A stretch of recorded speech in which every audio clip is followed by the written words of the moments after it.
So much show, too much show. Sage Steele joins me in the studio. John Leake will join us. He has a new book about vaccines through Peter McCullough and his group. It is, it's getting a little bit of heat, actually, not necessarily a good way, as anything that dares to question orthodoxy does. Let me get you specifics on Sage Steele show on Club Random at Club Random Studios. No, you're gone there. Okay, I'm by my lonesome now. All right, sagesteele.com. Yes, sir. SAGESTEELE. And I'm gonna let you give all the particulars. She is well known. She has a story to tell. We got a lot to get into. Don't go away. Our laws as it pertains to substances are draconian and bizarre. The psychopaths start this way. He was an alcoholic because of social media and pornography, PTSD, love addiction, fentanyl and heroin. Ridiculous. I'm a doctor, for sake. Where the hell do you think I learned that?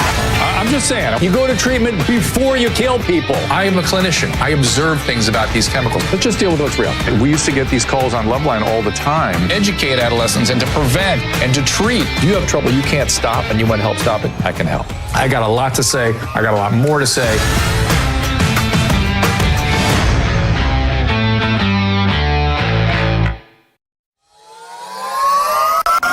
I've spent most of my career dealing with illnesses that shorten life, and now we have ways to extend it and extend wellness. I've been working with the team over at V-Shred to develop a product that has everything I want in a longevity supplement. NR Boost has nicotinamide riboside. You know, metal can rust. Well, your body behaves in a similar way. It's mediated through something called NAD. NAD falls as we age, so we're less able to fight off that oxidative process. We oxidize much like that metal. And NAD fights it, but nicotinamide riboside elevates NAD so we can push back on those oxidative stressors, improving health, improving longevity. The other product is Senosync, has fisetin, one of the key molecules to fight off zombie cells, and we've added resveratrol to that, which is a well-known anti-aging antioxidant again. I don't like supplements that have a ton of ingredients. To me, it suggests that none of it's working. When I prescribe a medication, I prescribe that medicine because I expect that to work. That is exactly what I've done with these products. And I want you to go to drdrew.com/vshredmd for 10% off. Again, that is drdrew.com/vshredmd. So because I screwed up her intro, Sage Steele, everybody, to do her own intro. So I just did you and Dave's Real Friends show. Actual Serious friends. actual because friends. we're all actual friends. We are actually friends. And it was so, he called me this morning, he goes, Russell, whatever Russell does, isn't available. And I said, I'll be here right now. And I had some technical problems. I literally always do when I do Dave. But what does I got that say through. about Ruben? It's not him. It's they insist on that Riverside system, and that never works on my system. Yeah. So where else can they go? Where can they find you? Where else? Yes, Sage Steele Show on YouTube and wherever you get your podcasts. Did I say that right? Yes. I'm still new to that world where you have to push. I didn't know the importance of subscribers. I'm network television for 30 years, and you just come in and you do your job and you produce the heck out of it, and you do your highlights and your interviews, and you go home. Did you produce your own stuff back then? We at ESPN, where I was for almost 17 years, the level of production was deep. Many layers deep. But for our own segments, whether it's a highlight breakdown or interviews, there was a segment producer, but quite often they were young, right out of college, and you're like, okay, we're going to throw this away, we're going to start over. I loved that part of it. Producing it, coming up with the questions, the videos, the graphics. Awesome people there, but we were very much part of it. So that is exactly the way news is produced, and people don't know that, particularly cable news, and exactly the way you described it, with the youngsters running the scripts, putting it in the prompter. And what I used to do is I used to run through the script and I go, no, sorry. They really were very talented people, but no, sorry, or it doesn't work like that, or I'm not going to say that. I'm not going to say that, but it's fascinating to me, and I think doing it for enough years, I know when someone's just reading teleprompter stuff that they gave them. You know what? Okay, we're going to gossip. Here we go. We're going to gossip about, for gosh sakes. Which one? The one on Fox that Greg Gutfeld always makes fun of with the dark hair that he claims is bald. Help me, somebody. He claims he's bald. Yeah, he makes fun of him for being bald. I don't know if he's bald. Oh, Jesse, because he's good hair? Jesse. So Jesse's... He asks good questions. He really does. But 90% of what he does on his show is reading, and it is so high quality. I sat backstage at his place the other day, and I called his producer. I said, I see what you guys are doing. That's what you put in the prompter is phenomenal. It is. And he delivers it well. It's an art. And wasn't even aware he was reading a lot of the time, but he really does. That's to me, that's the best version of that, what he does. Yeah, I would agree. He's Jesse very Walker's. good at that, talented. Yeah. And I think that it's a combination where you have your producers and your writers specifically for shows like that. And think about Bill Maher on his Oh, show. that's highly, but they Word for word. But they cut him loose at a certain point, Yes. which is his genius, right? And you have to allow the talent to put their personality into it. It's one thing if you're on CNN or even Fox News with news, Yeah. but if it's an opinion show and you're speaking as if it's your opinion, like you're getting help with it, Yeah. the delivery is everything. And Yeah. to me, it's, even if it's in the prompter, I never read word for word because probably only 40% was in the prompter in sports. It's very personality driven. Well, I would ask them to bullet it sometimes. Yeah. Just don't even put, Because I think people at home can tell we underestimate. Well, but I don't know if you're, let me pull the curtain back on myself. I'm a shitty prompter reader. You can tell when I'm reading the prompter. Susan, back me up on that. Blink? No, you're good. No, I'm You just. have to blink. Well, she thinks I'm good. I think I suck. As compared to what I can do, and I'm just thinking and asking and actually interested. I think that's more what people want to see. It seems to me. It's true, but I do think people see through it. And so when you, but it does take some confidence and taking some risk, and you challenge yourself. And by putting just bullet points in there, you're trusting your ability to have a conversation with yourself. And I think that people have a fear of doing that. I'm going to say that I think I had decades on the radio to work that out. Radio is all about that. Radio is so hard compared to TV in that way because you're ad-libbing. It's different. You're having conversations. You're filling. Yeah. So television is about saving time. Radio is about filling time. It's very different. And then the stupid back announcing and call letters and all this. I hated that stuff. I wanted to ask a couple things here. Sure. First of all, are you doing more stuff with Dave Rubin than just the Actual Friends show? Right now, just Actual Friends. Okay. And I love it, and it's weekly, and we're just trying to have conversations, God forbid. Susan not only is a fan of yours, but she's a fan of, we're both fans of Dave Rubin, but she's a fan of Russell Brand's. Love. So Susan, do you have any questions about her Actual Friends show with Russell? I love him. I do too. And I didn't know what to expect. Yeah. Because you have that public persona and the Hollywood guy, and I mean, funny and then quite controversial. And right when this show was starting, Actual Friends, that is when all of his legal stuff came up, rape allegations, et cetera. And so, there were conversations like, this timing isn't great for us. And Jillian Michaels was part of it at the beginning. Yeah, what happened to Jillian? I thought she was in there. She's got some contractual too busy. stuff Yeah. and she's so busy all over the place. She might join us. But right now it's been awesome with 3 people because as you know, the more people you have, the tougher it is to have a conversation. But we were public about that in the first show saying, hey, if this stuff ends up being true, we're going to take a step back from sitting next to Russell Brand. If any of these you have to let that process play out. I was going to say, I am really sick and tired, though, of people running away from somebody that has an allegation. If he's convicted of something, then by all means. Or if it looks bad, like the dad is coming in, it's like, we ourselves aren't comfortable with this. But I feel... He's owned it all. He's owned all of it and how he was in his past life. I know. Here's the message. Here's my story about Russell Brand. I'm going to look at that camera. Here, I'm going to, nope, that one over there we go. Okay. So I'm going to deliver absolute wisdom here. Okay, ready? I'm going to deliver spitting wisdom. Drug addicts do shitty things. Okay, done. Okay, anyway. I mean, if drug addicts in their disease couldn't be forgiven for what they did, it's part of the amends is part of the process. Exactly. If they couldn't get better, then I don't know what I was doing working all those years with people with addiction. I know. And who are we to judge? I really do believe that. What I know is how he's treated me. And it's been absolutely incredible and kind. And what I didn't realize about Russell Brand, he is brilliant. If I don't have like my thesaurus ready, I don't know what the hell he's talking about half the time. Like he is so smart and well-read and has opinions that make me think. Yeah. And that's why I love that show. Yeah. So that is what has kind of come from the friendship with Dave Rubin. And that's how I actually met you. Should we tell our story? Oh, yeah. Please, go ahead. It was probably a little over a year. Yeah. I think it was spring of 2024. Yeah. And I was back and forth from here in Los Angeles when I was doing my podcast solely in LA. That is no longer happening. No offense to all you people here. It's tough to come to LA every single week. Oh my God. Good. And so Dave Rubin said, hey, I want to get a bunch of my friends together. And he knew I hadn't met a bunch of you and was nice. A bunch of you people, you guys, you big famous Hollywood, LA people. I was like, oh gosh, I don't think I belong with this group. Oh, no. And all of you were so kind and welcomed me into this fancy dinner. Dave Rubin did well. I know. It was a nice dinner. It was nice. I felt guilty, but it was. I have proof that you felt guilty. Well, this wasn't. I realized Dave gave us crap this morning. We're going to be on the. I'm on the actual Friends with you guys next week. It airs tomorrow. Oh, tomorrow. Friday. Okay. Well, I will tell you something that happened on the show. He started giving me grief, saying that, oh, don't you think I can afford it? Is that what you would say? And I started thinking, why did I decide to split a meal with you, which is what happened? And I was on a diet then. I was on a diet and I didn't want to order a full meal. Are you serious? Yeah. And you started talking about not wanting this. I said, let's split. Yeah. I thought you just wanted to bond with me. Oh, I did. It worked out fine. We did bond. It was good. It was good. And our first meeting, I was like, Dr. Drew, he's cool splitting. Here's the thing. I was not in a diet. I wanted one of everything.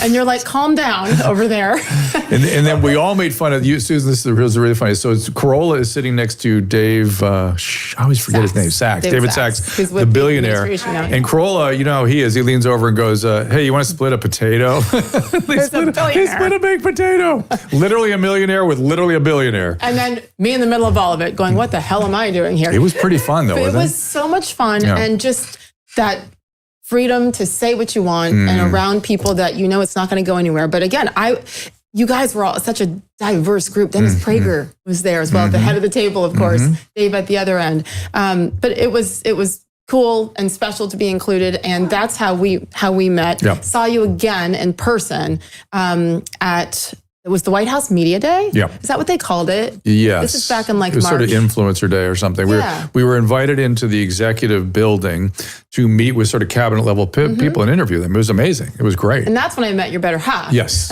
She was there running everything. Hot. I was the tech crew. Yeah. Susan, you take were it getting in. it done though. On an iPhone.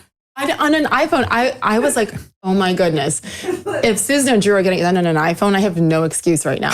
And you had RFK, you had everybody there on the iPhone. But she has some fancy little microphones and things that really help, right? You used the little fancy mics, didn't you? Yeah. The levelers.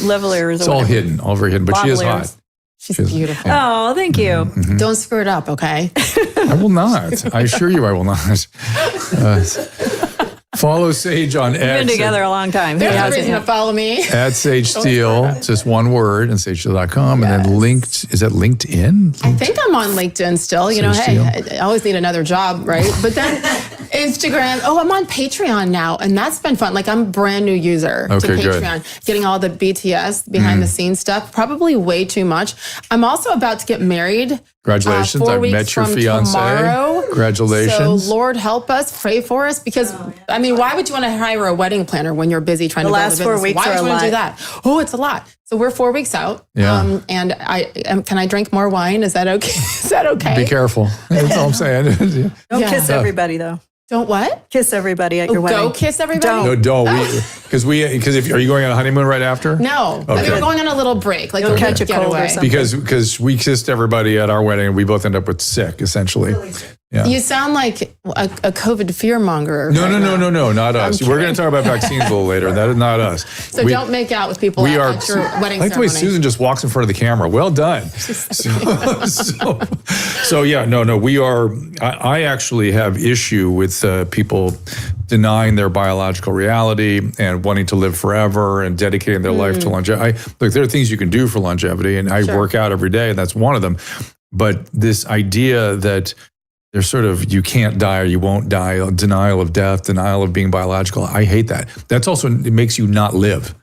Right. Because there is that fear. Biology is, we are biological beings, and there's risk in everything for us. And if you lean into that too hard, you're not going to live. You have to live. Is it bad that I judge people who wear masks 24/7 now? Like on planes? I seriously judge them. So I have different categories of judging. So I just interviewed a guy yesterday who is going to go to prison for refusing to wear a surgical mask when he was counting votes as a volunteer on an isolated island in Washington with no COVID. Yeah. Prison? I know, it sounds crazy. Sounds crazy. Yes, they kept upping the violation. In America. Yeah. Yeah. Sorry. And my thing is really, I have two reactions now. One is, what have we done to these people? Right. Oh my God. And it's, by the way, I was watching a demonstration against the the firing of Colbert. There were like 13 people out in front of CBS. There was no one there. But half of them had masks on, surgical masks outside. I'm like, this is no longer even a talisman. This is like some sort of totem. This is like a magical instrument you carry around. It's the weirdest thing. So I have two categories. One is, look, if you're on a plane and you want to wear a tightly fitting N95 and you never take it off for any reason from the moment you leave your house to the moment you get in your hotel room, all right, you want to do that? Go ahead. Who am I to say? Fine, you want to protect yourself. But if you're pulling the mask down between bites, or you're wearing a surgical mask with all kinds of empty spots here for the virus to get in, unsealed, and the surgical mask itself doesn't do anything. Just the actual material. It says it on the box of surgical care. It's not for viruses. Then I just think, what have we done to these people? We've hurt these people. They're injured psychologically. This might be risky to bring up, but here we go. No, by the way, I've noticed it. We got to have to tell a story how you got fired and stuff too. Okay. Speaking of bringing risky things up, you seem to not shy away from risk. So I like that. So let's go. There's a real beauty in not caring anymore. Mm-hmm. And once I do think it's age and wisdom. Mm-hmm. I've got both of those going for me at this point. And being through enough shitstorms. Yeah. You go through enough shitstorms, you start going, whatever. And another one. You realize, exactly. I mean, once I'd been canceled the first time and I was like, okay, I woke up the next morning, still there, still at a job at the time. Your kids are good, everybody's good. Yeah. And then it keeps happening and you go, wow, they're trying to make you stop. That's why it's a mob mentality. Mm-hmm. And now I don't care because I think it's so important to have conversations and ask questions, even if it gets you in a little bit of trouble. That's what's been lacking. That's why we're in this position in the first place. That's right. I notice a lot of African Americans with masks. I see in airports, on airplanes. But I would noticed say 80% are Black, and I wonder what that is. I'm thinking about some of my patients that are African American and wear the mask. But I don't know that they wear it on the outside world. They may just wear it when they come into the doctor's office, kind of thing. How often are you on airplanes? Often. Right. But I haven't really noticed it. What I have noticed is Black flyers, African American flyers that wear the mask, wear it here, where it does nothing. It does nothing. So I'm like, what is that? I don't know what it is. And the deeper point of it is, why? We're several years out now. And there's been enough news stories, even admissions on some of the left-leaning networks that they did nothing. Right. And that was BS, really. That's right. So why are we continuing to do that? Like, what is here? What fear have they created with children as well? So is it an anti-Trump thing, maybe? A Trump derangement sort of move? It could be that virtue signaling with that as well. I don't know. Maybe they weren't vaccinated. Oh, that's a good thought. I bet because they were. No, a lot of African Americans were not vaccinated. In fact, SNL did a whole skit on this. It was brilliant. Yeah, they did a skit where there was a white family and a Black family, and the Black family was like, "Oh, you got to get that vaccine. You got to get it. Oh, that Trump guy. Oh, you got to get the vaccine." And then the white family went, "Well, when are you getting yours?" Like, we'll make no. It was okay, how can we find those numbers? That's a really interesting. Somebody, Caleb, look that up. See what you can find. So interesting. So, how many Black Americans are vaccinated versus white? I think there was some significant. Look, here. Think about it this way: the African American community has been poorly served by the medical community throughout the history of the United States, both on the psychiatric side, on the medical side. Mm-hmm. There is a reasonable and healthy, I would say, skepticism about the medical community. Mm-hmm. I think that served a lot of Black Americans during the pandemic. I really do. I like that, if that's the case, where there's, let's step back and there's a deeper thought about it. Because, on a different level, just when you look at these inner cities and the big blue cities and how nothing has changed over the last 60 years of democratic rule. Yep. If nothing else, it's gotten worse. Yes. And so when people start to take that step back, which I think really happened over the last year in particular, when you look at what happened with Barack Obama right before the election, and he went in and scolded Black voters. And then more Blacks voted for a Republican candidate than in the last half century, right? Yeah. So I think when you continue to put people in this box and shove them down, and you are Black, so therefore you must vote like this and think like this and drink like this and eat like this and marry like this. After a while, you're like, wait, what a minute? What the heck is happening? Why are these people doing it? And look at the result. The results have continued to remain the same, if not worse. So good if there's some questioning, but it doesn't add up then. It is odd. It is, yeah, I'd love to hear. Anyway. Oh, here we are. Yes, we're supposed to talk about this thing. We will. We've been so busy talking to each other. They want us to talk about the sex offender who brought home the baby using a loophole of a surrogate. I don't know if you have any thoughts about that. Let me go ahead. You tell me your thoughts on this. Disgusting. I mean, who wouldn't think that that's disgusting? No matter who it is that is a sex offender that brings home a baby. How do you get to that point in the process where adoption is so difficult for millions of people in this country, right? That's why they go elsewhere to other countries to do it, and not cost effective either. It's so expensive.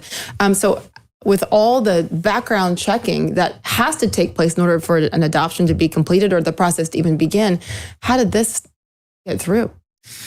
Well, and it's two gay men. I want to find out. How, because I worry. Here's what I worry about. And people are going to crush me for this. Go ahead, guys, on the Rumble rants. And by the way, I don't disagree with you. Here's what I worry about, which is the whole thing feels just so skeezy. It's like, but I don't want to judge because I'm looking at something where I think I see what I'm seeing. I want to know the facts. Of course, what are the we facts? need to. And the facts was he was essentially a child pornography user, and he sort of tried to procure something from a 16-year-old. He might have been a sex addict that got treatment. People do get better. Much we said, like drug addicts do shitty things, sex addicts do shitty things too, and they can get better. If there's evidence of a problem and a treatment and an outcome, and then holding accountable somebody. Don't you think it's different if that sex addiction trickles in with minors? And if this was a minor. It happens more than you imagine. Yeah. And the legal system must exert their full effect on that. But that is different than somebody who is a chronic pedophilic. That's a different thing. We don't know if this guy is that or not. Right. See, that's the thing. And It's scary. It's absolutely scary. There's an inkling of it, and there is an underage minor, a minor involved in it, and you're trying to adopt a child. Yep. And look, and to be fair, I would if that became the law of the land, I'd be like, fine. But I just worry. In this world where we look at pictures and hear things, go, oh my God! I just worry about the mob. I worry about mobs acting on things because we're anti-cancellation, right? We don't want. I'm anti-cancellation. I'm also anti-pedophilia. Right. But I'm pro gay men having a surrogate. That's fine. Absolutely. Yeah. So our friend Dave Rubin. Yes. He and his husband David have two beautiful little boys. They have two surrogates. And have you been down there to see them? They're so fun. Those boys are precious. Yeah. Love them. I don't go to see Dave and David. I go to see the boys. Of course. And the dogs. The dogs. No offense to the Daves, but yeah. I used to visit the dog here when he was in Encino. Yep. But that also is why I'm a little upset over it, because what that does to many people is they just automatically put everybody in the same boat. See, gay men, they can't have children because of this one guy. That's right. So that's a problem. That's totally not fair. But when you allow this to happen, if there's, to me, again, any aspect of it that involves a minor, you should not be qualified to adopt a child. I'm okay with all that. the grooming, et cetera. I'm okay with that. And by the way, I'm getting crushed on the restream and stuff. So as predicted. I must be too then. Go No, I am. I'm getting it. Why? What are they saying? He went for a minor. Absolutely not. No. Okay, so they agree with me. Outrageous. So they're with you. Yeah, they're with you. I knew they would be. But I just can't help myself that I just. But isn't it a fact that a minor was involved? Yes. Okay, he went to prison, and he needed to go to prison. So why are you even waffling at all about this? Because I absolutely think he should have gone to prison.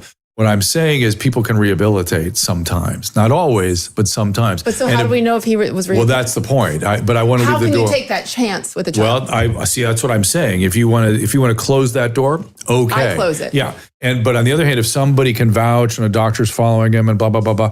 I just don't know how you follow up on that. Consistently, once a year, do you come sit down and No. You have to be going to meetings every day. You have to be doing stuff every day. And so to me, it's not even worth the risk for a child. I hear you. It's so hard to you notice I don't disagree with you. I don't disagree. I'm raising this little loophole myself and going, I'm just so worried about the world where judge and jury is the mob. I just worry about that. And I want to add this to it because someone very, very, very close to me and my family is the only thing I'll say.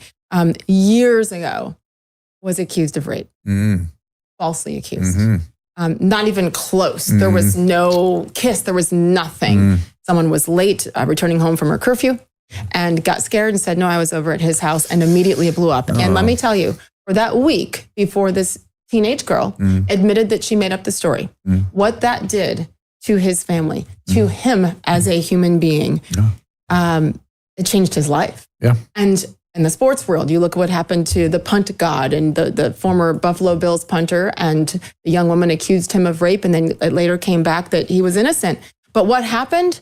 They cut him from the team. His NFL career was over. Yeah. Complete cancellation. You don't get that back. Yeah. And so I just want to point out, I am super sensitive to it as well. Yeah. And we must allow the legal process to take place Yes, first. we But went when the you same cut thing this with kid- Russell. Same thing. People went through this whole thing of believe all accusers. It's like, no, I worked in a psych women have hospital. abused that at times. And I saw lots of accusations that were I know for sure weren't true because there always were 2 or 3 people in the room. Always. But if we have this fact, yeah, that there was any minor I don't involved, disagree then with you. You see, I'm not trying disagreeing. to get you to admit it. Come on. Oh no, I would if there was legislation or something, Yeah. I would be fine. That's fine with me. It's the behavior of the mob that I'm bringing up as the issue. Same page. Yeah. So speaking of, well, this isn't so much mob behavior, but we had a conversation this morning I wanted to pick up on that I'm just so fascinated by because it's so. The average person doesn't know about it, and it should be kind of in the discourse. And you recoiled when I brought it up. You had a reaction to it. I'm going to recoil again. Because you had a story of your own story about it. And what I said was, here's what I said. We were talking about the Sydney Sweeney thing, and we were talking about the fact that Beyonce had the exact same pose and the exact same genes, and didn't bring the issue of, didn't use words like offsprings, and didn't talk about her genetics. I get it, whatever, but don't get too crazed about this stuff. Is that Beyonce? Is that yes? That's okay. Beyonce. But I said, look at Beyonce's hair, and then look at Sydney Sweeney's hair. Now, I think a lot of the Sydney Sweeney thing is people being envious and jealous of Sydney. And I asked Susan about it last night, and when we were on the stream, and she goes, well, she doesn't have a great ass, and she's not that pretty. I'm like, oh my God, even you're all She's your an own. average. She's not stellar like Beyonce, but she's beautiful. She's put together well. She's pretty. But you know what? I also decided that I'd rather not be called a racist. I'd rather have a woman say, "You're not as beautiful as everybody thinks." You know. I'm not quite sure what. I'd rather not be called a fascist. Like, I think if I I'd rather had not. Yeah. So I realize the new N-word is Nazi. That's the new N-word. It really is. If you're on the right. Well, I actually, so she's not your classic beauty when you look maybe back at Cheryl Teagues and some others. I'm a straight male. She's appealing. She's very, very she's an appealing. actor. Very She's appealing. not an American She's top all model. American looking. But I want to get back to the hair. Put Sydney's hair up now. Put Sydney's thing. We had Beyonce's The hair. extensions are and good. we had Sydney's hair. And I said to Sage, I go, you need to help me with this because I did a talk show that was very popular with Black women. And so we did topics for Black women. And one of the things we did repeatedly was Black women's hair. We had panels where women talked about it. And I learned so much. And they're saying, look at the blonde hair thing. And I thought, I wonder if the hair thing is triggering to certain people, particularly Black women. Again, the hair, Beyonce. And you told a story. And I'm going to ask you to tell the story again here. So I'm sorry. Get in trouble again. I'm sorry. But one of the things I learned about, look, I'm an old white man. What do I know? And I wanted to learn. I wanted to understand. I want to be empathic. And one of the things I learned is don't touch Black women's hair. Do not touch it. And I didn't know that. I would have touched your hair today if I had not known that. Because it's wild and unpredictable. It took me. Let me start with this. Susan, her hair is spectacular, right? It's beautiful, right? Yes, I love it. You have to say yes now. No, but it is. see it in the light. It looks but really that people have to good. walk around with questions about their hair to me just is heartbreaking. So go ahead. I'll Tell say the story. this. First of all, in my industry and network television for all those years, I was always told you don't have the right hair for the job. I was actually turned down from a major job 20 plus years ago. You should have owned that network. That is serious racist shit there. Oh, yeah. That is 100%. I mean, like, I'd say wow. 5-6 years ago when I was still at ESPN, I had a boss who really meant well. He was a good guy. And I used to straighten it once a year just to see what it felt like to, not have, and first of all, I'm unrecognizable. Secondly, I looked a lot older. And I was like, never mind, let's go back to the curls. Yeah, that's interesting. But he came up to me and he's like, can you do that every day? Can you keep it straight? And I'm like, hell no, this is way too hard. What you all have to do, this is way too difficult. And it wasn't me, because it took me 40 plus years, really, to be okay with this natural hair. And if you think about it, until more recently, local, regional, national TV, there were never women anchors, hosts, the chairs that I was in for all those years with curly hair. They had the typical anchor bob. Look around Los Angeles, Chicago, New York, everywhere. West Palm Beach, Florida, tiny markets. Nobody had curly hair when you were in that prominent of a role. Interesting. And so they weren't used to it. But I was told 20 plus years ago, I won't even say the job it was because then it'll expose this person. But I was up for the job, and he told my agent, listen, love her. She's got the chops for the job, et cetera. Don't like her hair. And I'm like, is this the reason why you're not going to give me a job? This is in like 2003. Times have certainly changed. He would never say that publicly now, I'm pretty sure, or to an agent that could have, blown him up. And I said, at the time, I was young mom, and I was like, I'll change it. Like, I'll straighten it because this is a dream job. Yeah. And for that to be the reason why I didn't get it is what he told us. I was devastated. But again, I didn't have enough money to straighten this every single day or energy. The story happened in 2013 when I was hosting SportsCenter. And for those of you UFC fans out there, Chael Sonnen, one of the biggest stars at the time, he was getting ready for a huge fight against John Bones Jones. And so Chael was in the studio. Am I speaking a different language with Chael and John Bones Jones? You know these people? I know of that a little bit. I know him, but I'm not deep in it. Okay. But, You have much more important things in life. But I've watched a fair amount of UFC here and there. So. And Chael's awesome. And he came in studio. And when I say, like, he is a ball of energy and you better buckle up, especially on live TV. And it's so unpredictable. And I was kind of nervous because I didn't know the sport as much then, but I was ready. And we're sitting there chatting about the upcoming fight. And he looked at me. He's like, you've got great hair. And I was like, well, thanks. And then I'm like, awkward. And let me get back to asking the questions. And then out of the blue, he's like, can I touch it? And we're on a set. We're probably this far apart. And in a split second, I had this decision to make. Look, it's cringing already. I had the decision to make. Do I say, no, don't touch my hair, and come across as some prissy, girly girl who's working in a man's world in sports talk and UFC, trying to be credible? Ew, don't touch my hair. Yeah. That wasn't great. Or I say, I don't care. It's a mess anyway. Go for it. And then we'll continue the segment. I chose the latter, and it didn't go so well. It was fine there. We got back on track. We got off the set, and he's like, by the way, I was just kidding, And I was like, I'm fine.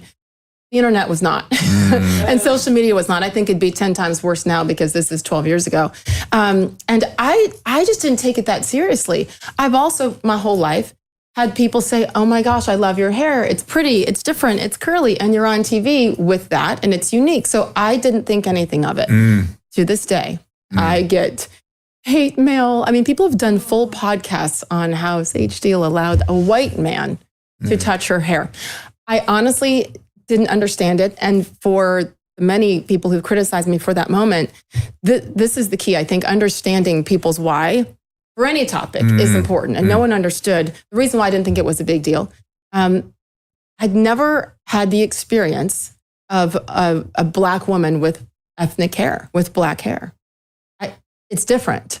The hair is treated different. You didn't have that experience. I have what I call white girl hair that's curly because I have to. I probably wash it more than most white girls because it tames it more, so it brings the curls back versus, okay, you're going to try to put the dry shampoo in and keep going. I can't do that part.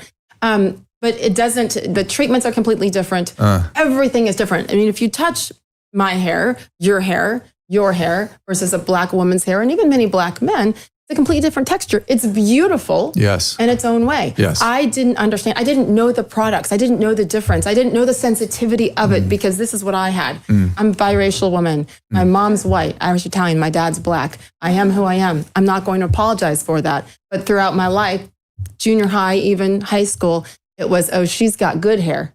Good hair. White girls didn't say that. Black women said that. Good hair. So she thinks she is better than us because she has good hair. And I was just, I didn't understand it. Again, all I knew was this, my own experience. And that I just had crazy curly hair, that I wanted straight hair like white girls because it seemed easier. And now look at that Beyonce photo. What does she have? Straight white hair. It's not hers. Blonde. Obviously. Yeah. So it's like you're in a lose-lose. And from that moment on, Yeah. I literally every day get those comments. I think that long blonde hair like that is triggering somehow.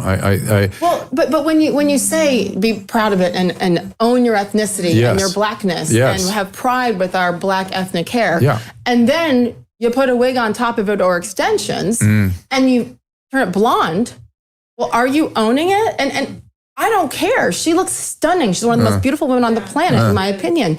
There's so much.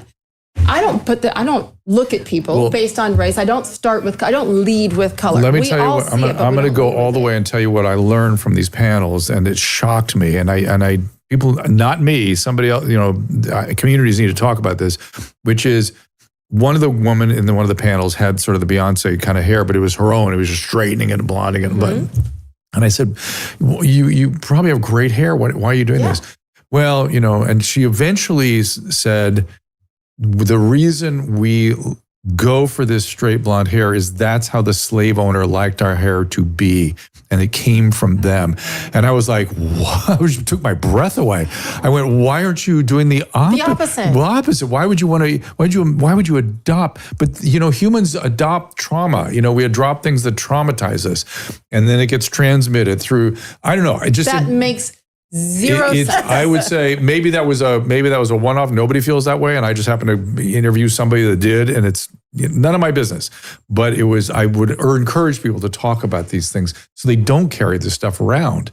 They do what they want to do, and they look the way they want to look, and it's all good. That's the thing.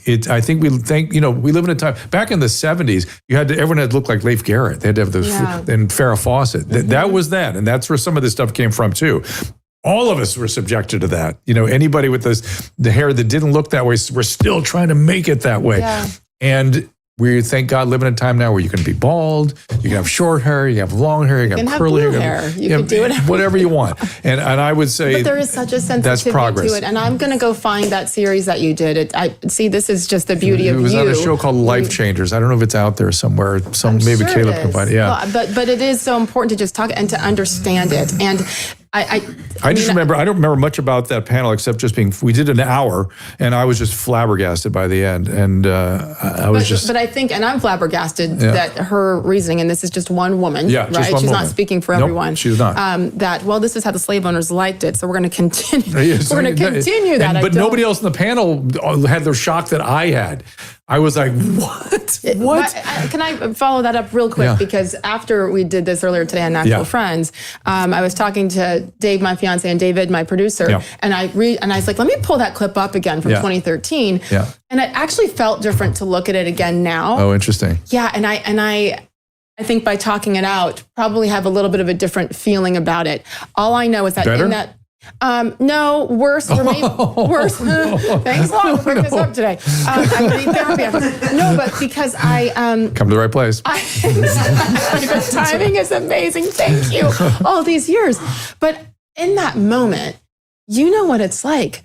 On live national TV, and it's a split-second decision. And I think my reasoning for saying, I don't care, go for it. That's how I am in general, Like, okay, go for it. I'm not trying to be prim and proper. I'm the opposite of perfection. Oh my gosh, let me tell you. And you were with a UFC fighter, and you were being cool. Because if I'm sitting there stiff like that, it's an awful segment. Actually, I think you made the right choice. But would he do that today? Probably not. I mean, he's still gotten hell for. I saw him when we did Gutfeld together a few months ago, and he still was like, I still get crap for that, and I'm like, I'm so sorry. Like it's so silly. But good, he learned something. Yes, but he thought he was being funny, number one, and it was. If you watch, I took it as a joke, and it was actually a compliment. Like he thought my hair was pretty. And so is that a bad thing? I mean, we have told all men these days, if you're working at a corporation and you're walking through the halls and a woman has a nice dress on, don't tell her. Oh, there it is. And that was the woman. No, wait, that wasn't the woman. Oh, but this was one of the shows. I think that might have been the woman that I can't remember. The woman next to you in the purple, her hair is natural. And she's I forget her name, but she was well known at the time as an actress. There she is. Remember, you recognize her? I can't remember her name right now. She's lovely. Were there a lot of disagreements? It was really about her going natural and what that took, and that was a thing to do that. Yeah. Here's what I think the main point that everybody needs to understand with this. Mine was just one little thing that did affect me, and it doesn't affect me at the time it did. Now I'm like, again, been through worse, go for it, crush me, I don't care. But you have to take a step back, and instead of immediately crushing that person, like if you understand their why behind something, you might not agree with it, but maybe you can understand it and not fully judge. That's like anything. You don't know why. Maybe I vote for who I vote for. I've been certainly public. I'm a strong, staunch conservative. And instead of going sell out and fill out all the other words, that's interesting. Why? And then you understand. Don't have to agree, but you understand. So at that moment, it wasn't a big deal because I'm just out there like, whatever, touch my hair. And to be then dubbed as sellout and then look at letting the white man pet her. So weird. So it's the fact that you brought it up today, I was like, I've actually never talked publicly about the topic of hair, really, to this level, because of the sensitivity of it. And I haven't also experienced what it's like as a Black woman to have Black ethnic hair. I don't know that experience either. All I know is mine, and it was innocent. So I didn't tie together, by the way, Sydney Sweeney, Beyonce thing with the hair. You're the only one that's done that so far. Am I right? Am I onto something? I think it's beyond the hair. I think well, for sure it's beyond the hair. But that one thing kind of jumped out at me a little bit because of my experience with those talk shows. But anyway, who am I to say? Fascinating. But be that as it may. Am I getting crushed right now? For no, being you're not. It's me. They're still reacting to me and the pedophilia. But I appreciate you being willing to talk about it. And I apologies if you get shit about it because I pressed it a little bit on two different environments. But I just think it's important to talk about it so people's real experience come out. You know, that we need to, you brought up the mask. I want to understand about that. Yeah. I want to understand the women are judging Sydney Sweeney. What's really going on there? We've turned everybody into cartoon. It could be. And we've turned everybody into cartoon characters so we feel at our liberty to act out on them. And that's not good. Are we kind of bored maybe for jumping on like this whole controversy with Sydney Sweeney, who happens to look hot in jeans for American, they're selling jeans, congratulations. There's a few other bigger things going on. And if this is what the left is freaking out over, wow. John Leake is going to join us here. The book I've got in my hand is Vaccines. Where's my camera here? Let's see. There you are. Oh, it's over here. The title is Vaccines, Mythology, Ideology, and Reality. People are reacting to it in all kinds of good and bad ways. You lost your job because you refused to take a vaccine, correct? Sort of? No? Indirectly. So didn't have time for you to tell that story because I know you've told it elsewhere. But I thought vaccine would be an interesting adjunct for you to talk about. I stood up, long story short, I stood up to Disney for forcing us to take the vaccine to keep our jobs. Yeah. And then there was controversy that happened from there. I ended up suing Disney and leaving because of it. But it was related initially to vaccines. All right, so we're going to talk about vaccines, some of the controversy behind them with John Leake. You can find John on X, Sears Leake, Sears Leake on X. He's got interesting websites. Focalpoints.com on Substack and author John with an H, Leake, Leake.com. Right back with some another guest, and Sage, of course, stays with me. Be right back. I'm excited to bring you a new product, a new supplement, Fatty. I take it. I make Susan take it. My whole family takes it.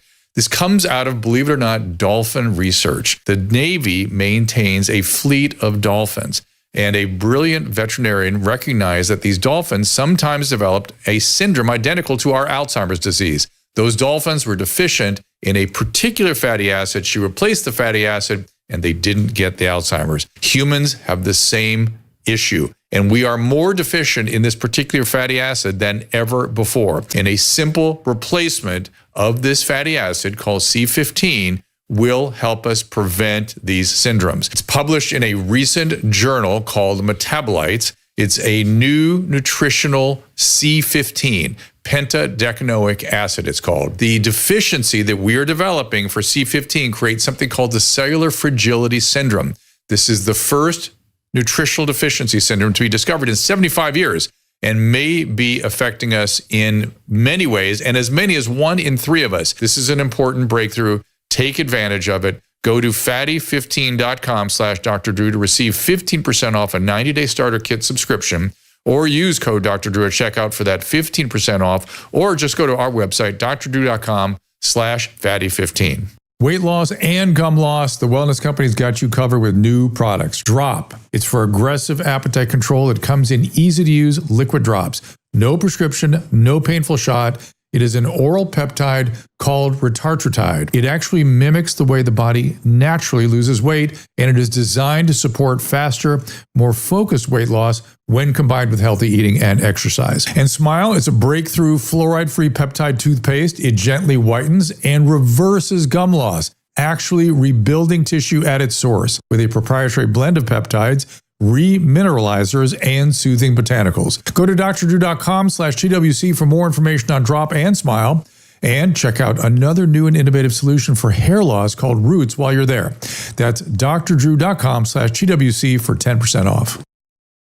Dr. Drew said the best way to quit drinking is by going cold turkey, and he's a doctor, so why would you question doctors? Dr. Drew called me unfixable.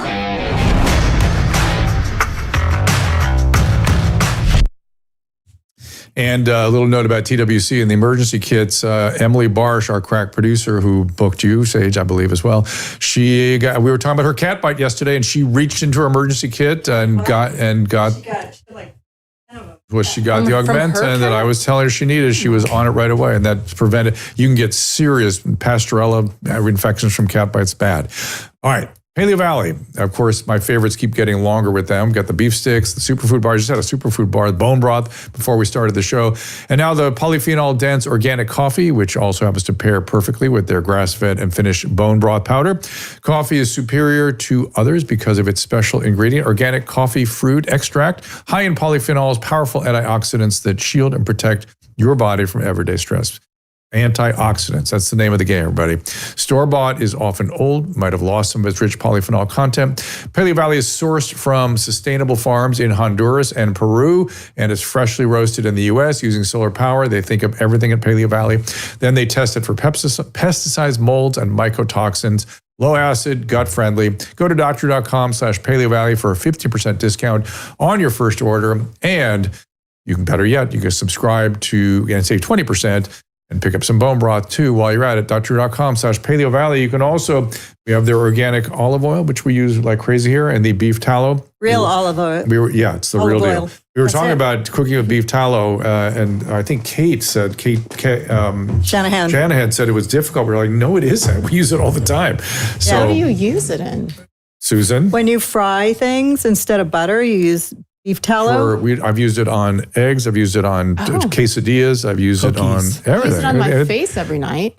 Interesting. Interesting. Yeah. My daughter was like, Mom, this is the stuff. So I did, and I've seen it online, people doing it. I didn't know it. So it's like coconut oil. Yeah. So you can put it all over your body and eat it. I did not think of that, but good one. Yeah, this is not Crisco. This is beef tallow. We'll send some home with you today. You can take that with you. Yeah, we'll give that to you. Anti-aging. All right, let's get to the program. Let's get to John Leake, whose new book is Vaccines, Mythology, Ideology, and Reality. John, welcome to the program. There he is. How are you, sir? Hello, John. Uh-oh, he froze.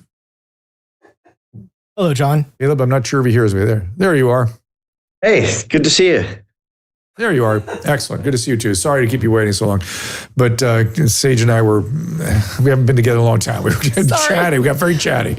But tell me about the book and what some of the premises are, and in particular, what premises or what findings that you come upon that might surprise people and that people are pushing back on.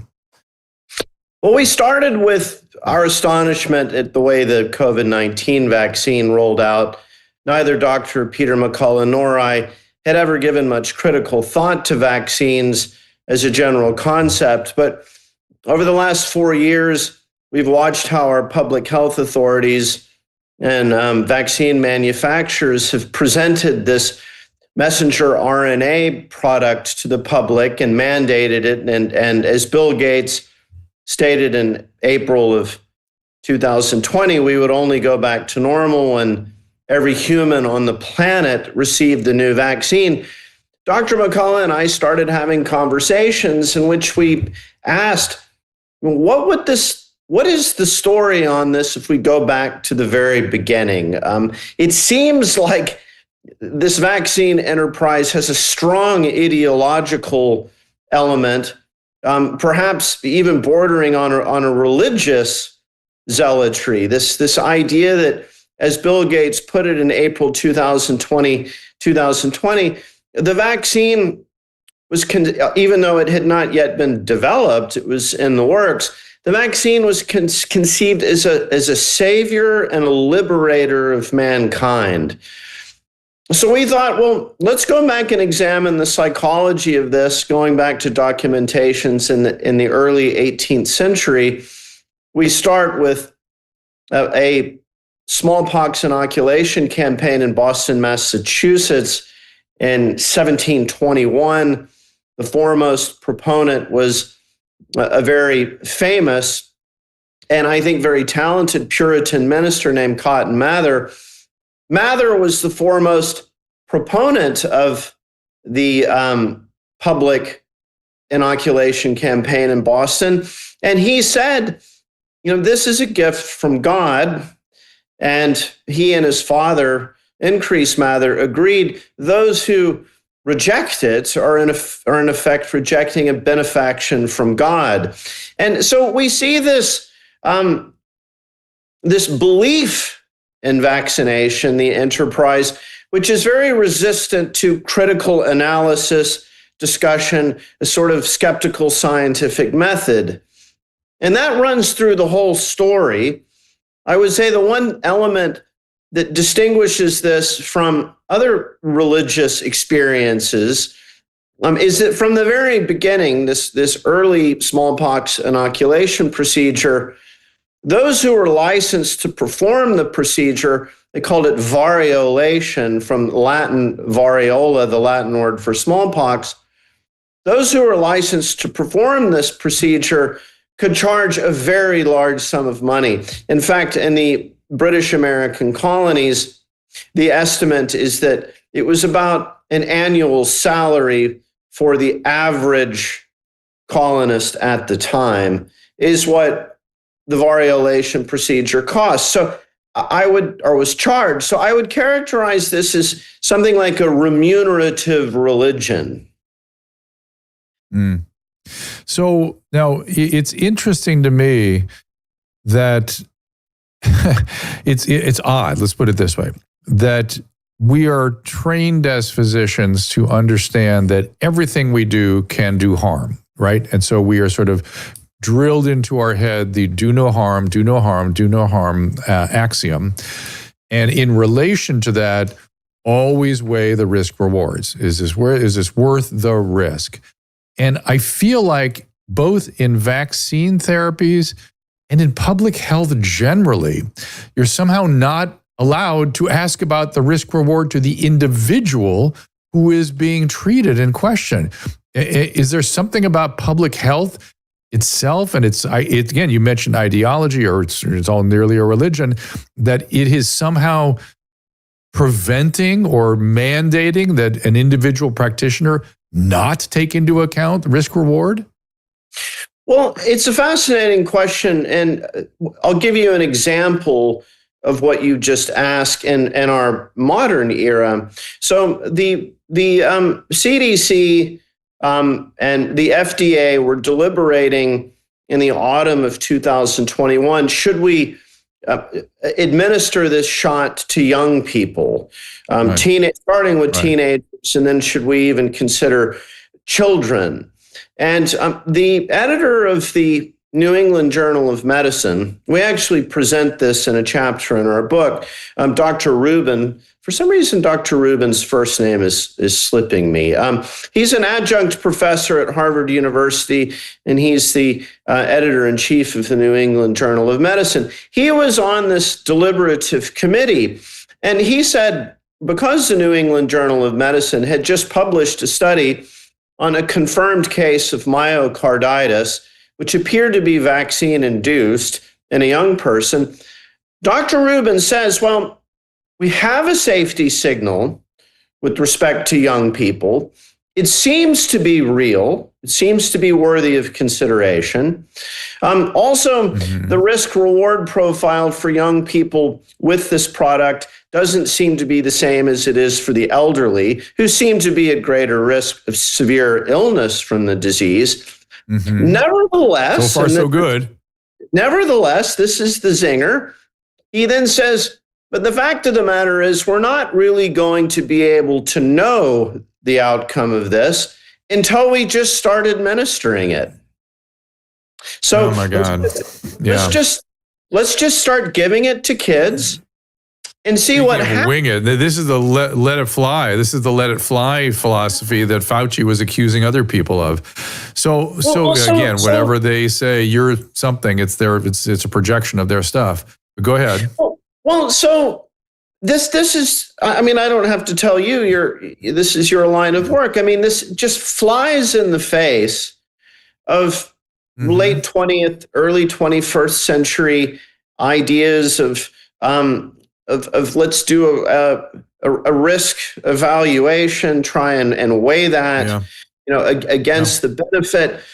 When it comes to vaccines, and we see it with Dr. Rubin, I mean, he's the editor of the New England Journal of Medicine. I mean, you really don't get any higher in academic medicine.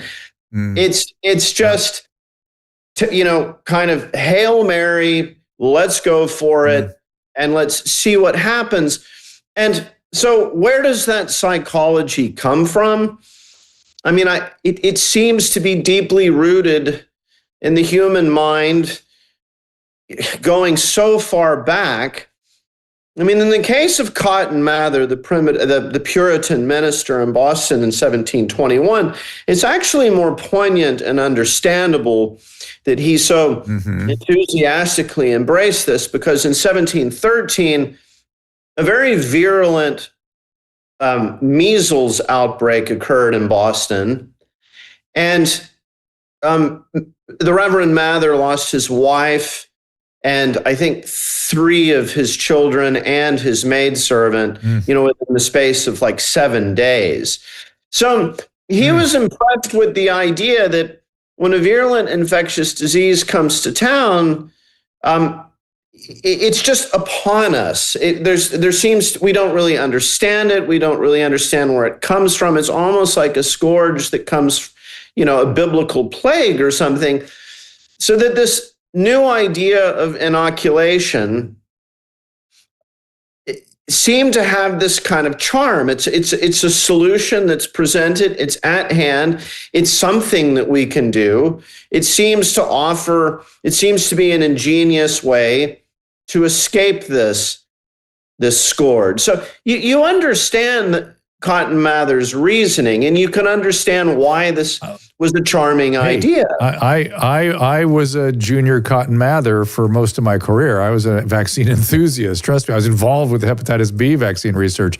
I never imagined where we are now, and it feels like I think what I saw was the totalitarian instinct taking hold in public health, which is everything is for the greater good of the whole, and anyone who in any way brings up the individual needs to be crushed.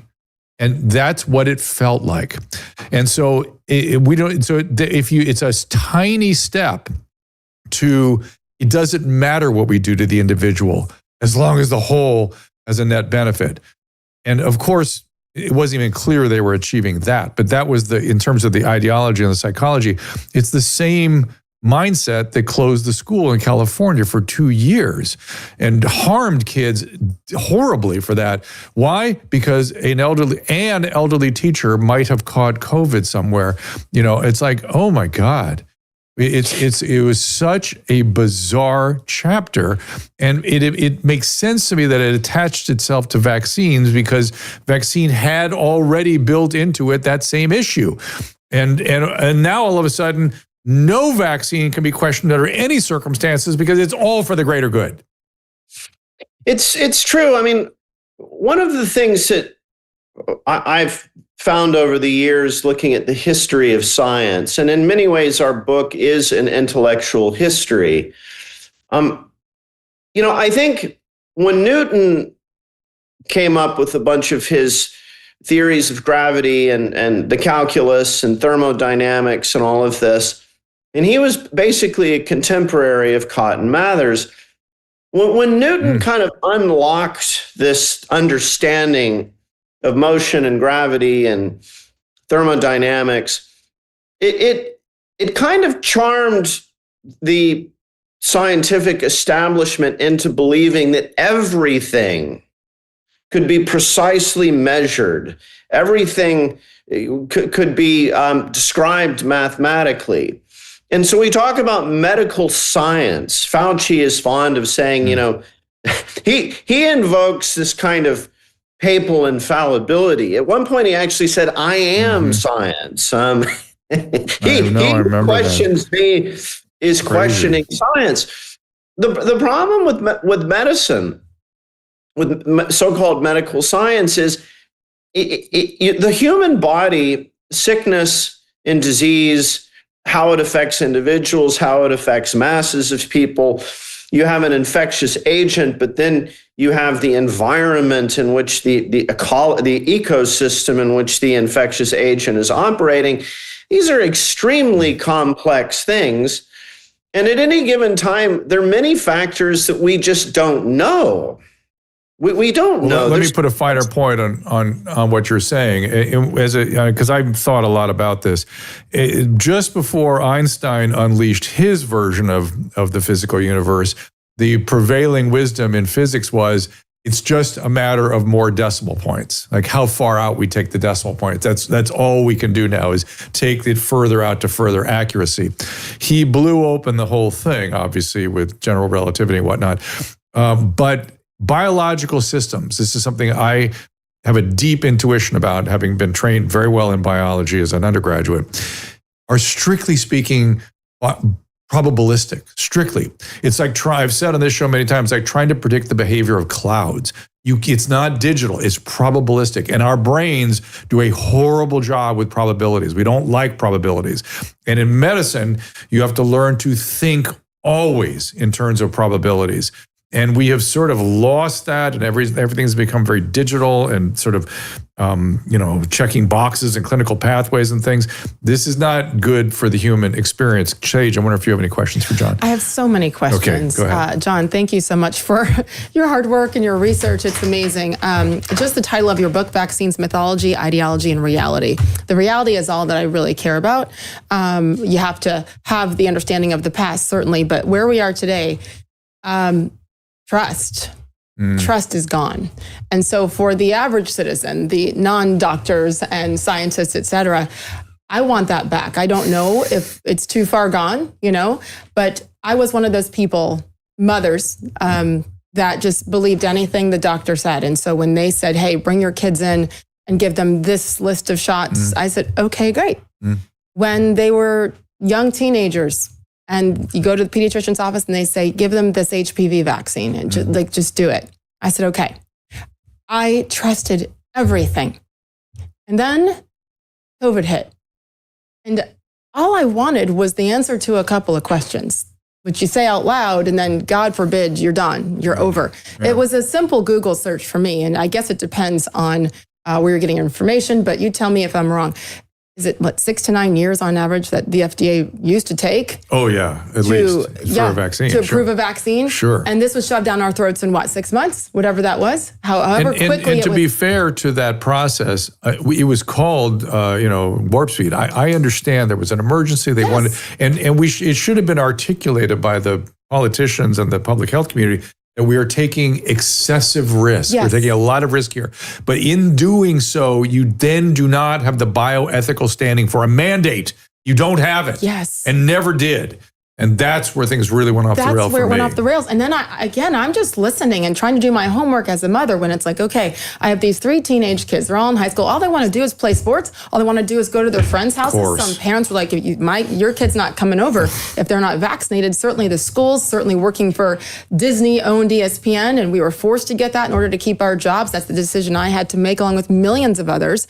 And I trusted until, and I ended up questioning and then getting in trouble for it, end up complying. How dare you? But I know.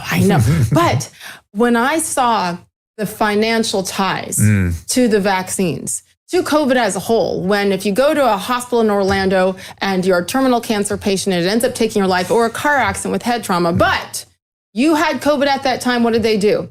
They put on your death certificate from COVID, not from whatever the actual health illness was or emergency that it was. And then each hospital is getting $30,000, $40,000 per patient that is designated to have died from COVID. Once the money got involved in it directly, that's when I went, wait a minute, this just doesn't smell right. That's all it was. So now I'm one of millions who has lost trust, and certainly the FDA, Fauci, all those people, yes, but also everyday doctors, your family doctors, because now I'm like, wait, what is their actual goal? If everybody was making money off of me getting those shots, what do I do now? Because I want to trust, I want to believe, and I know there are obviously certain vaccines that will prevent terrible things, terrible illnesses, and potential death. What is that line? So what do you tell people if I'm going to my primary care physician to say, okay, so this one I should trust? Because I didn't trust you last time. You told me to take it and look. Yep, we need to rebuild it. But go ahead, John. Well, I mean, I would say that enormous trust, I mean, I think the medical profession in the United States and also in Western Europe, certainly in Australia as well, I think they completely threw away the trust that one might have said that they had built up over a period of decades. It was all just thrown away. I mean, one of the most remarkable things about the COVID-19 vaccine rollout, and we document this in the book, there was Green Bay Packers quarterback Aaron Rodgers. There was this great tennis champion, Djokovic. Novak Djokovic. Yep, you know this well. And I mean, these two splendid athletes who were peak physical condition, they were at absolutely no risk of severe illness from COVID-19. Djokovic had actually already had COVID-19, right. PCR confirmed and recovered. And yet the Australian authorities, they issued the visa for him to play in the 2022 Australian Open. But then when he arrived in Australia, in Sydney, and to me, there's a strong element of sadism in this. They locked him up anyway. They said, well, we issued the visa, but while you were over the Pacific, we've changed our mind. So we're putting you in quarantine and you can't play.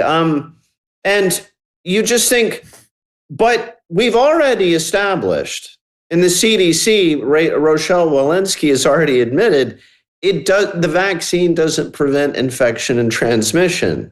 So what is the rationale? Exactly.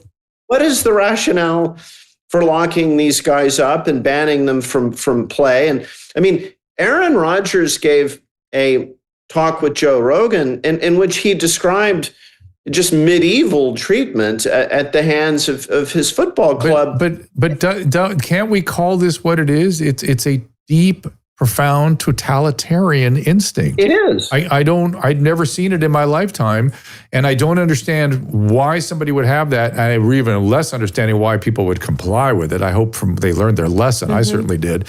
But I don't understand where that came from, how that would be popular, how so many people in positions where they could exert themselves.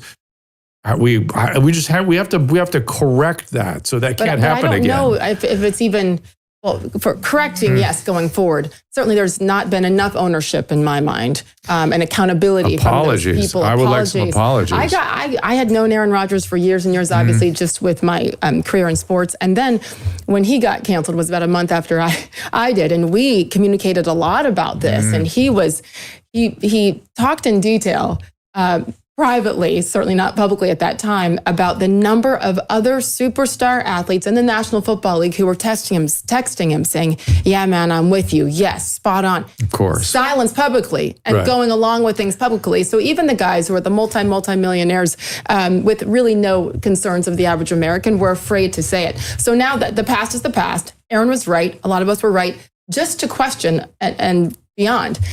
Now the question is, what do we do with it just to establish that trust again? Yeah. As an American, as a consumer, as a mother, what would you suggest? One of the things I would suggest is you defend people's liberty to speak and dialogue, and that's where it all went wrong. If you silence anybody in any discourse about anything of a particularly medical scientific nature, run. That's it. We've now in trouble. That's what my lawsuit was about at Disney, for the First Amendment to be punished. God bless you. About one thing when you have an opinion, but others who are, fall in line with whatever the narrative is at Disney or anywhere else, then you're okay. So that's what it was about. And absolutely, we have to. That's what's been missing. I just don't know if we get that trust back. I saw RFK the other day, and I forgot the exact numbers. You can tell me about just the autism and how that has just skyrocketed through the roof. It's devastating to millions and millions of people. So the trust is gone. They're not deserving of it, but I don't know what to do. Let's remind ourselves, we just, speaking of not dialoguing, and John will let you answer that in a second, but we've moved through a period where you were not allowed to bring that up because it might imply something about something with vaccines, or you were being judgmental of non-neuronormative people. How dare you? So you were being canceled on two fronts to bring up a scientific clinical question. Ask a question. John, what do you say? Well, there's something that I think might shed some light, and we take pains in our book to elucidate this. The vaccine idea, the vaccine concept, it came about in the 18th century when the living conditions of people in cities like Boston or London or Hamburg, Germany, or Paris, conditions were, I think it's safe to say they're unrecognizable to what they are today. Things that we just take for granted. For example, proper sewers, water filtration. People all the way up until the latter half of the 19th century, well, really almost to the 20th century, rivers, the sources of water for major cities were completely contaminated with raw sewage. I mean, I give that as just a graphic example. And we have a chapter in the book called The Great Stink about London before the London sewer was built. So things like cholera, typhoid fever. The state of nutrition, particularly of the urban poor in the 18th and 19th century, people were very badly undernourished. They didn't, just to give you an example as a kind of proxy, scurvy and rickets, they still had, we think of scurvy as guys on a ship in the middle of the Pacific. There were actually scurvy incidents and even outbreaks all the way up until the early 20th century. Charles Dickens is kind of this poetic writer of, the impoverished urban poor in London. Tiny Tim is deformed because of rickets, of vitamin D, gross vitamin D deficiency. So what we found is that the human body is actually quite robust if it's well nourished, if you can sleep in quarters that are fairly warm in the winter. I mean, you look at these tenement buildings in London and New York City, people were cold in the wintertime. There weren't properly heated quarters. There wasn't clean water. The quality of food was poor. So once living standards start to really make great strides in the early 20th century, and there's vital statistics that are published by the United States government, you see a dramatic plummeting of infectious disease mortality. So that by the time you get to 1946, 2 years before pediatric societies started advocating that all children in the U.S. Get the diphtheria, tetanus, and pertussis vaccine, 2 years before the era of mass vaccination, you've already seen 95+% decrease of mortality from common childhood diseases. So, but I think it's important to understand that this mesmerizing idea of vaccination, it came about in the 18th and early 19th century when conditions were completely different. What we've seen happen is this dramatic reduction of infectious disease mortality that we saw from the elevation of living standards. What our medical profession has done is it has attributed all of that not to the general elevation of living standards, nutrition, sanitation, hygiene, improved housing, but to vaccines. Vaccines get the credit. Well, to be fair, we always used to say sanitation and vaccines were the two big breakthroughs, and now I'm not sure which whether the vaccines are really a part of that. But John, I've got to wrap this up. I appreciate you coming in. I want people to read the book. Let me get it out here. You see, it's encyclopedic in its scope. It's about the mythology and ideology and reality of vaccines is right there in the title. The last thing I will say is there's a whole other psychology that gets into infectious diseases back to ideology, where people that are infected are dirty, or if they have an infectious disease, oh my God, or they're possessed, or here we go into sort of quasi-religious thinking. It can get very weird and puritanical quickly, and we had evidence of that during COVID. And people were, if you got COVID, you were tainted somehow. It's incredible. People are so primitive. John, last words, and we're going to wrap it up. Yeah, remember our kind of archetypal totalitarian state was what the Nazi regime erected in Poland, and the original Nazi operations that were waged in like the Krakow ghetto, the initial rationale was there's a typhus outbreak in the ghetto. We're going to have to seal off the ghetto from the outer world. And then in the actual camps, this talk of using Cyclone B as a delousing agent.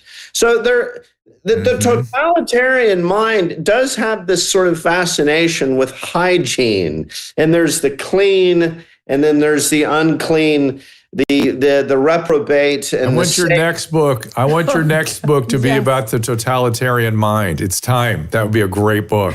Please write that, because it's so mysterious to me. But John, appreciate it very much. John Sears, Leake, yes. Hang on a second. It's Caleb has come on here, but I'm going to say goodbye to John here. John, thank you so much for joining us. Thank you. You got it. And Caleb, what are you telling me to do here? I'm a little unclear. Oh, it was the other topic that we had for Sage about the attack that was in Cincinnati that had the media barely covered it because it didn't fit with the narrative that they wanted. She had commented on it on X earlier. Oh, good. Maybe we ought to save that for when I'm on your podcast. That's a deep one. It's a deep one, and I feel like, I listen. It triggers in me that feeling of, I don't know what I'm looking at. It's a little piece of video on X. I don't want to conclude anything. I don't like that about you. I don't like what it looks like, but until I know the facts, I don't want to be part of the mob. I think we have to. I agree. I'll say this. I think that we can all agree on this, regardless of what the deep facts are, is when someone is being beaten for whatever reason, and you have 100 people on a street recording with their cameras and not calling 911 and not asking for help, that's a problem no matter the circumstance. It's become a thing. Ask for help. Protect your fellow human being, regardless of what led up to it. They sat literally almost 100 people and videoed a couple getting viciously beaten. That is a deeper issue as to why and where have we gone in our society where we record first and go live on Instagram instead of getting these people help and maybe stopping kicking them. That just, is narcissism. Hey, I exist, everybody, I exist. And then then the virtue. I'm better too. I'm better than you. Oh man, watch it. Be careful, everybody. I look forward to doing your show, so look for that. It's an honor. I'm so grateful you came here, and it was so fun to work with you with Dave this morning. And thanks for having me. I'll give you last thoughts to tell people where to find you and where you want them to go. YouTube, Sage Steele Show. I absolutely have loved being able to have the conversations with all different kinds of people you even disagree with. What a concept, a conversation. So the YouTube show, please subscribe and like. I'm learning the importance of saying that. That really matters. Also on Instagram, Twitter, X, Patreon, where I'm trying to post some behind the scenes stuff. It's just been a blessing to have the freedom to say what you want and have conversations instead of network television. Forever grateful for that 30-year career there. And now next. So thank you. Good for you. And Susan, you've always said that about how nice it is that we have this sort of free environment. Your daddy on Rumble wants another hour. Well, they'll go to the Sage Steele show. Your daddy, as in your daddy. That's the yo daddy or my daddy? He's probably watching. He says your daddy. No, this is the guy that's on our Rumble rants. He's there frequently. love it. Yo or daddy. Thank your daddy. It's yo or your daddy. And I will be on the Sage Steele show. That's what I'm going to be. Yeah, and that's where you so can find another hour of us. You'll have another hour tomorrow. Yeah. Is it live? It's not live. So Okay. I will post when it will be on there. Yes. Okay, good. Sage, appreciate you being here. Thank you. And we will see. Let's get the schedule up for next week. I think Kennedy's in here next week. Oh, cool. Let's see what he'll put it up there in a second. She's been on Gutfeld a lot. She's Dr. getting Goodkin, funnier and funnier. Jeffrey Rose, a hypnotist. That's interesting. Elizabeth Potter, Eric Weiss, Salty Cracker for my birthday. That'll be fun.